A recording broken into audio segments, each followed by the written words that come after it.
श्री गणेश शारदा सद्गुरुभ्यो नमः। वागर्थाविव सम्पृक्तौ वागर्थप्रतिपत्तये जगतः पितरौ वन्दे पार्वती परमेश्वरौ। माला सुधा कुम्भविबोधमुद्रा विद्याविराजत्करवारिजाताम् अपारकारुण्यसुधाम्बुराशिं श्रीशारदाम्बां प्रणतोऽस्मि नित्यम्। श्रुतिस्मृतिपुराणानामालयं करुणालयं नमामि भगवत्पादशङ्करं लोकशङ्करम्। अन्तःप्रविष्टेति शास्तेति यो अन्तर्यामि श्रुतिरितः सोऽस्मान् मुख्यगुरुः पातु विद्यातीर्थमहेश्वरः। Namaste everyone. I am Nataraj Manishende from Dharwad and I am here today to briefly discuss the Tattva of Bhagavati Uma as understood in the Advaita Sampradaya.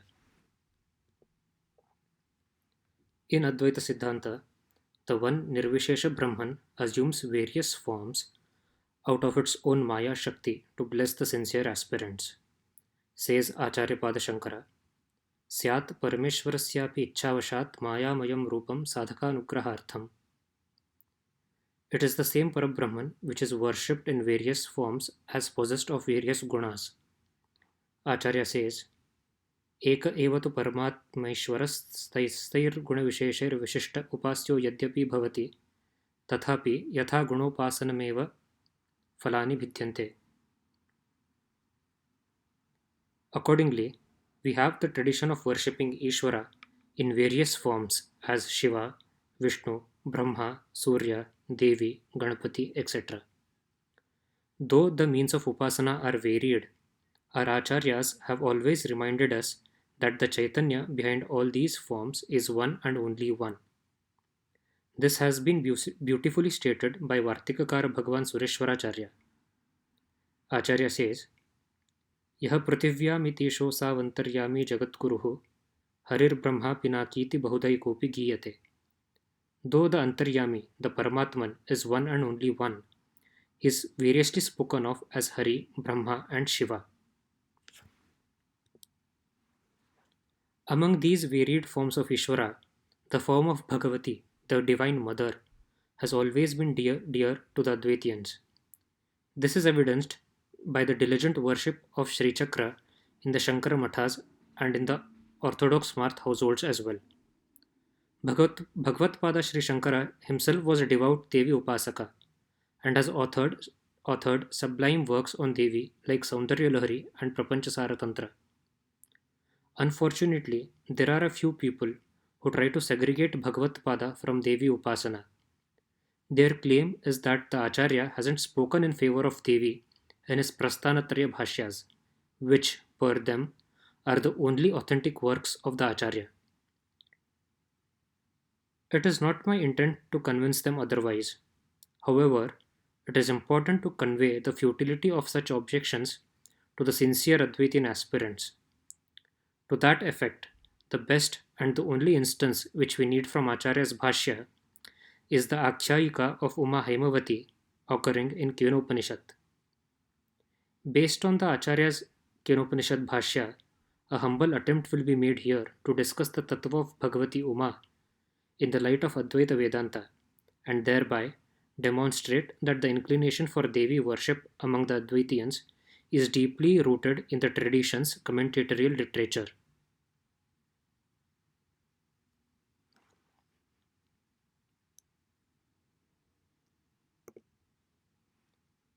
Based on my limited study, these are the works in the commentarial literature of Advaita where Bhagavati Uma is described.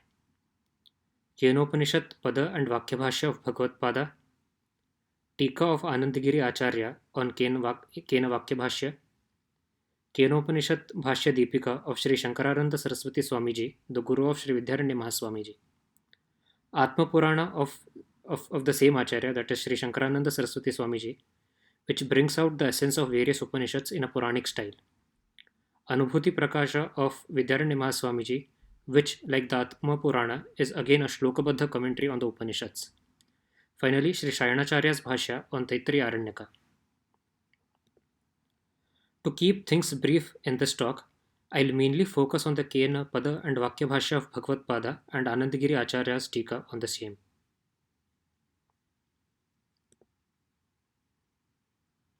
The Akhyayika of Uma Haimavati occurs in the third khanda of Kenopanishad. On one occasion, Devatas grew too proud of their victory over the Asuras. Though the victory truly belonged to the Brahman, they erroneously ascribed it to themselves. To humble their pride and bless them with true knowledge, Parabrahman appeared before them in the form of a yaksha. Devatas approached the yaksha to know more about its true identity.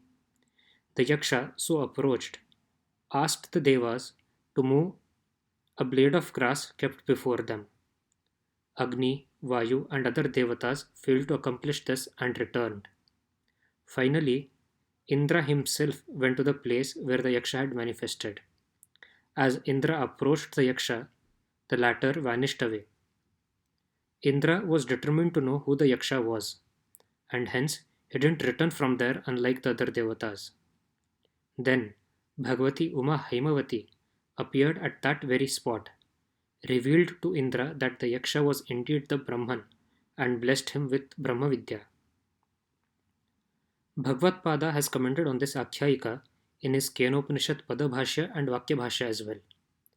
In our study, it is important for us to see what the Acharya says on the identity of Yaksha and Uma Haimavati. So let's begin with the Pada bhashya. We know that the Brahman was actually responsible for the victory of Devas. In this context, Bhagavatpada describes Brahman as the Pratyagatman, bestower of Karma Phala, Sarva Shaktiman, and most importantly, the Brahman here is described as Sarvagnya Ishvara. This Brahman, who is the Sarvagnya Ishvara, assumed the form of a Yaksha by the virtue of his own Yogamaya in order to humble the false pride of the Devatas. Hence, from these bhashya passages, we understand that the Sarvagnya Ishvara himself manifested as the Yaksha. Let's now understand how does Acharya describe Bhagavati Uma. Acharya says, Tasyendrasya yakshe bhaktim buddhva vidya uma rupini pradurbhut stri rupa सह इंद्रः ताम उमा बहुशोभमानां सर्वेषामि शोभमानानां शोभनतमा विद्या तथा बहुशोभमानेति विशेषणमुपपन्नं भवति हैमवतीं हिमकृताभरणवतीमिव बहुशोभमानामित्यर्थः अथवा उमैव हिमवतो दुहिता हैमवती नित्यमेव सर्वज्ञेनीश्वरेण सह वर्ततेति ज्ञातुं समर्थेति कृत्वा तामुपजगाम. So from this passage, we understand that Uma is Brahma Vidya. Acharya says Vidya Uma Rupini. She is Haimavati because she is adorned in gold ornaments, Himakrutabharanavati. Bhagavatpada isn't fully satisfied with this explanation of the word Haimavati.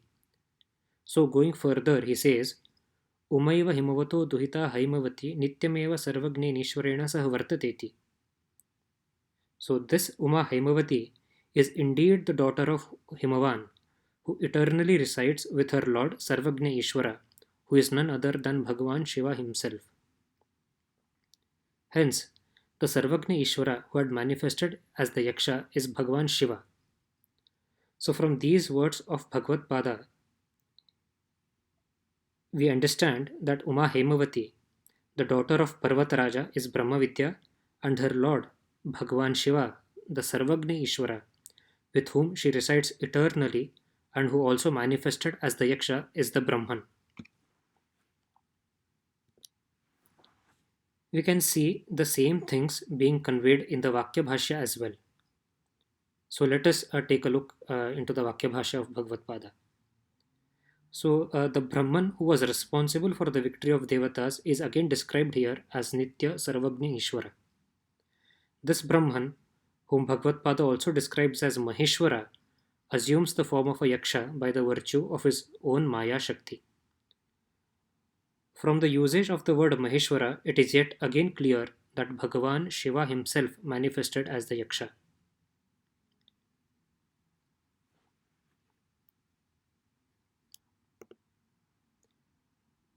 While describing Uma, Acharya says, अभिप्रायोद्बोधहेतुत्वात् रुद्रपत्नी Uma हैमवतीव Bahushobhamana Vidyaiva, that is, Uma Hemavati, the beloved Patni of Bhagavan Rudra, is verily the Brahma Vidya. Also, to convey that Uma is eternally associated with Bhagavan Shiva, Acharya quotes a Smriti Vakya which says Vidya Sahayavan Ishwaraha. So, to sum up our learnings from the bhashya, Uma Haimavati, who appeared before Indra, is Sakshat Brahma Vidya Swarupini. She is the daughter of Himavan and is eternally associated with her lord Bhagavan Shiva, the Sarvagni Ishwara. The Brahman or the Sarvagni Ishwara who had manifested as the Yaksha is verily Bhagavan Shiva. Hence, to sum up, Umapati Bhagavan Shiva is the Brahman and Bhagavati Uma is Brahma Vidya in Bhagavatpada Acharya's vision. At this point, it would be interesting to make an observation. This Akhyayika of Uma Haimavati also occurs in various Puranas like the Uma Samhita of Shiva Mahapurana, Devi Bhagavat Mahapurana, and Suta Samhita. Interestingly, Bhagavatpada's description of the Akhyayika completely aligns with the version of Suta Samhita. Traditionally, it is believed that Bhagavatpada was heavily inspired by Suta Samhita and he had studied this text over 18 times before he commenced his bhashya. On comparing the bhashya and the verses from Suta Samhita on this episode, we realize that this traditional belief is not entirely without basis. The Akhyayika of Uma is narrated in the 4th chapter of Yajna Vaibhava Khanda of Suta Samhita. Regarding Yaksha, the Purana says, Tesham Bhranti Nivrutyarthamapi Sarva Tesham Bhranti Nivrutyarthamapi Sakshan Maheshwaraha Avir Babhuva Sarvagno Yaksharupena Hesuraha. On Uma, it is said, Indrotiva Vishannastu Mahatapas Samanvitaha Vidyarupa Mumam Devim Tatva Karunikottamam Shiva Bhinna Parananda Shankarasyapi Shankari Svechaya Himavat Putri Swabhakta Jana Vatsala. So let us now see how these verses compare with the bhashya. Firstly, in the context of describing the Yaksha, Suta Samhita uses the words Sakshat, Maheshwara and Sarvagnya.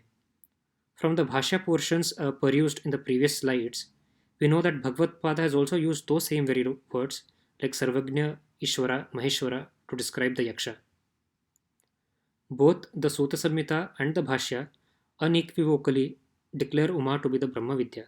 And thirdly, Suta Samhita describes Uma as Shiva Bhinna, that is non-different from Bhagavan Shiva. Bhagavatpada also hints to the same by saying Nityameva Sarvagni Nishwarena Saha Vartate and Vidya Sahayavan Ishwaraha in his bhashya. Hence, it is clear beyond all doubts that Bhagavatpada has faithfully followed Suta Samhita while commenting on this Akhyayika. We are deeply indebted to Shri Subramaniam Vaidyanathanji for highlighting this similarity in his articles.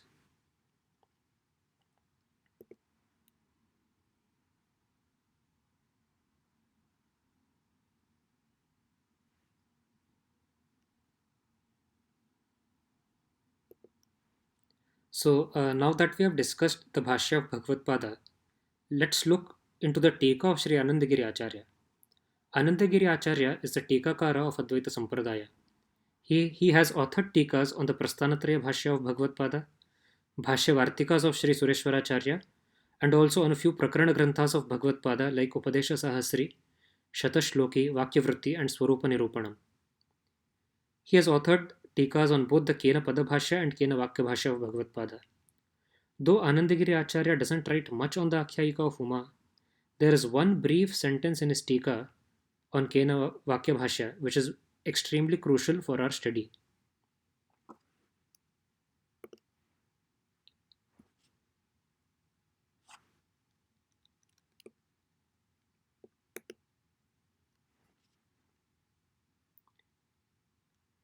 Bhagavatpada in his Kena Vakya bhashya says, Ata Indrasya Bodha Hetutvat Vidyeva Uma, that is, Uma who blessed the Indra with the realization of Brahman is verily the Vidya.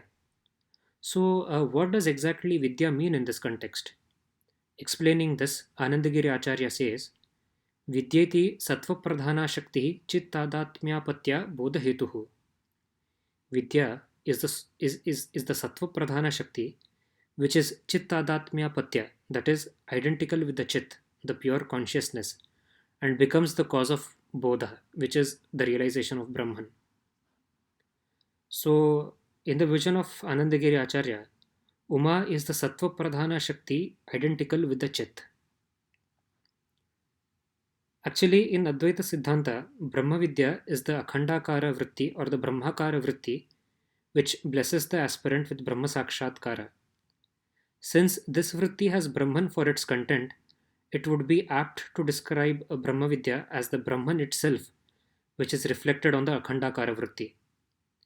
This very principle is conveyed by Anandagiri Acharya when he says Uma or Brahma Vidya is the Chittadatmibhut Sattva Pradhana Shakti. A verse from Sutta Samhita can help us understand this better. So this verse occurs again in the Yajna Khanda of Sutta Samhita.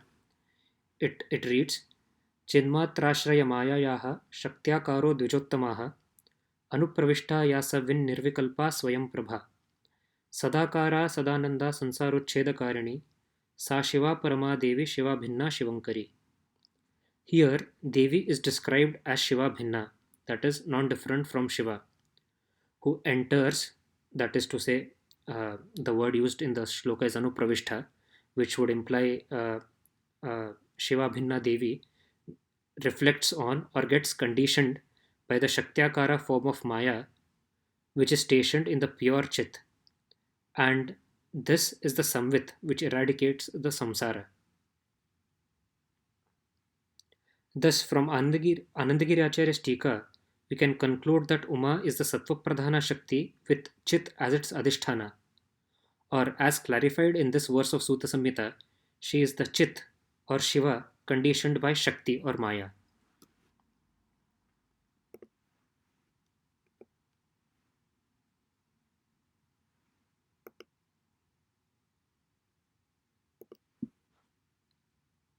So, to summarize our discussion, from bhashya of Bhagavatpada, we understand that Uma Haimavati, the daughter of Himavan and the consort of Sarvagna Ishvara, is Brahma Vidya. As discussed in Anandagiri Acharya's tika, she is the Sattva Pradhana Shakti identical with the pure Chit, which leads to the realization of Brahman. Thus, Bhagavati Uma is the Sadhisthana Shakti, or in other words, she is the Shakti Vishishta Chaitanya or Shakti Vishishta Brahman. This Shakti Vishishta Tattva is technically the Saguna Upasya Brahman in Advaita Vedanta. So, as Amba is ultimately the Upasya Brahman in Advaita Vedanta, it is no wonder that her worship has always been an inseparable part of the Sampradaya. All that we have discussed so far has been pithily condensed by Bhagavan Vyasa in just one verse of Devi Bhagavat Mahapurana, which is popularly known as the Puranokta Gayatri Mantra. Sarva Chaitanya Rupam Tam Adyam Vidyam Cha Dhimahi Buddhim Yanah Prachodayat. We meditate on the Bhagavati, who is Chidrupini and who gets reflected on Brahma Vishayaka Shuddha Sattvantara Mukha Vritti and manifests as Brahma Vidya. May she inspire our intellect. With this humble prayer at the feet of Bhagavati Uma and at the feet of Bhagavatpada and all our Acharyas, I conclude my talk. Shri Jagdambar Panamastu, Shri Sadguru Charanar Vindar Panamastu.